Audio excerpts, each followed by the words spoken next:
Part 1 of the Student Growth Worksheet for Evaluation, Perform Form 5, is complete when the educator submits a student growth goal in writing according to established timelines based upon established criteria for evaluator review and the goal is approved.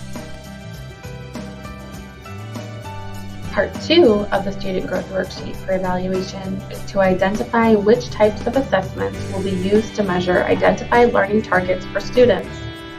When possible, educators should consult a curriculum map and consider what teaching strategies will be effective for each target and plan dates for pre- and post-testing. The intention of including measures of student growth under para is to improve teaching and learning.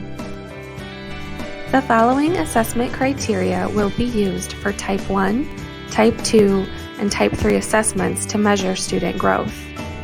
2 assessments are required for the student growth goal.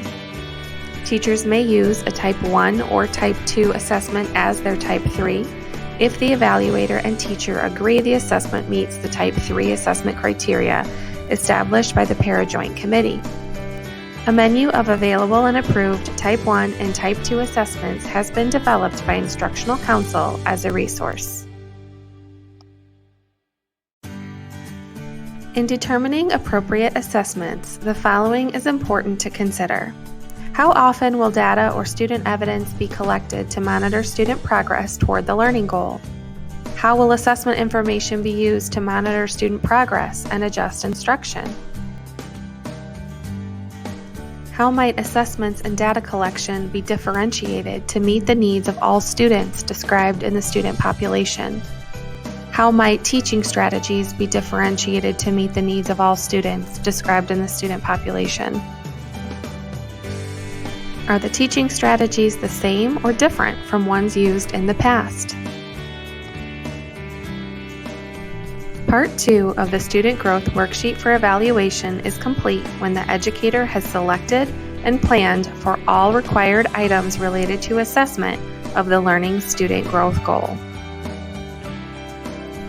In Part 3 of the Student Growth Worksheet for Evaluation, the educator will create a tracking sheet for each student included in their agreed-upon roster or subset of students.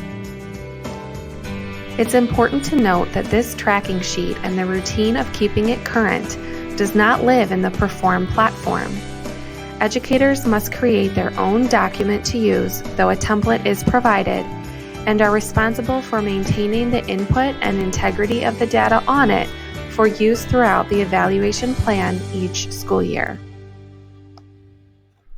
Each educator and evaluator will determine their own expectations for sharing progress of the tracking sheet's information. Before the evaluation plan is completed for each school year, however, the educator must upload the completed tracking sheet into the Perform platform as an artifact. Part 3 of the Student Growth Worksheet for Evaluation is complete when the entire tracking sheet is complete for all students included in the Learning Student Growth Goal.